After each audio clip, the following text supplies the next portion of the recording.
ওখানে নিয়ে যায় গলার ধরে এবং আমাকে এক চড় মারে, মেরে বলে যে আমি দেখছি আপনাকে চড় মেরেছিল, ওসি নিজেই চড় মেরেছিল। কি বলেছে উনি?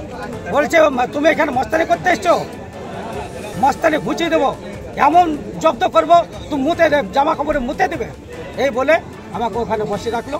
এবং এ হচ্ছে ব্যাপার, এটা খুব লজ্জাজনক এবং তার জন্য আমরা চাইবি এই বড়বাবুর অপসারণ চাই এবং অতি 3 দিনের মধ্যে অপসারণ করতে হবে, এ হচ্ছে আমাদের দাবি।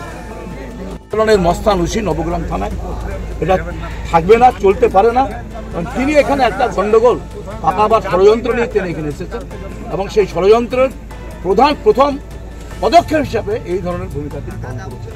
তার অপসারণ আমরা চেয়েছি, সেটা নিশ্চয় হবে এবং আমরা সমস্ত মানুষকে শান্তিপূর্ণভাবে, নবগ্রাম থানার মানুষ বসবাস করেন এবং শান্তিপূর্ণভাবে নবগ্রাম মানুষ থাকবে, তার জন্য প্রশাসন নিশ্চয় ভাবছে। আমার এসপি, আমার এসডিপিও, আমার রিজিওনাল এসপি যারা আছেন তারা নিশ্চয় সেটা বিবেচনা করে নবগ্রাম থানার মানুষের জন্য, শান্তির জন্য প্রশাসনকে সেইভাবে নিয়োগ করবেন। সকলকে ধন্যবাদ।